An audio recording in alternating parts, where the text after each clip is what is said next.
नागपूर शहरातील इमामवाडा पोलीस ठाणा हदमध्ये आणखी एक धडाकेबाज एनडीपीएस पथकाकडून एक कारवाई करण्यात आली। या कारवाईमध्ये बघता तुम्ही ते 13 ग्राम एमडीच्या जवळपास हस्तगत करण्यात आली आहे। आरोपींनी आपल्याच घरून हे खेप ग्राहकांना देण्याचा प्रयत्न केला होता, परंतु अशातच एनडीपीएस पथकाने आणि गुल्हाणे जे पीआय साहेब आहेत एनडीपीएस पथकाची त्यांच्या मार्फत पथकाने मोठी कारवाई केलेली आहे। अशातच एक पाहण्यात आलेलं आहे की अंमली पदार्थ विरोधी पथक गस्त दरम्यान सिरसपेठ परिसरात युनियन बँकच्या मागील रस्त्यावर संशयास्पद हालचाली करणाऱ्या काही युवकांवर नजर ठेवली होती।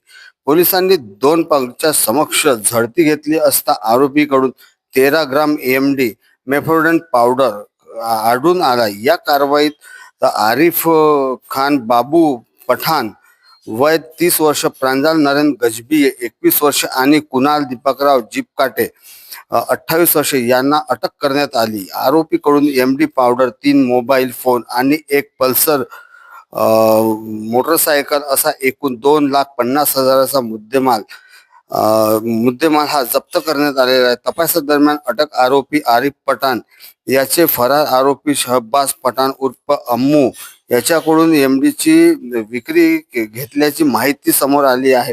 तसेच आरोपी प्रांजल गजबी हा कुणाल जीपकाटे हे एमडी खरेदी करण्यासाठी घटनास्थळी आल्याची पोलिसांना तपासात निष्पन्न झाले होते।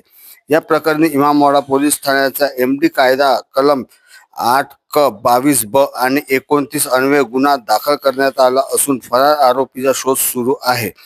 नागपूर शहर अंमली पदार्थाविरोधात कारवाई अधिक तीव्र करण्यात आल्याचा असून पोलीस पुढील तपास करीत आहे। परंतु एक पाहण्यात आलाय कुठेतरी या कारवाई दरम्यान असं समक्ष येत आहे की कुठेतरी एक मोठ्या प्रमाणात खेपही नागपुरात येण्याच्या शक्यता बाळगता येणार आहे, कारण की कुठनं तरी आता बघण्यात येत आहे की मोठ्या प्रमाणामध्ये या महिन्यामध्ये भरपूरसे एमडी, गांजा अशा अवैध जे अंमली पदार्थ आहे यांच्यावरती मोठ्या कारवाया करण्यात येत आहे। परंतु आता हेच बघण्यात राहील की आणखी किती तीव्र ह्या कारवाया होतील। अशाच कारवाया बघण्यासाठी तुम्ही बघत राहा नागेश चित्रमाळसह उद्गार न्यूज।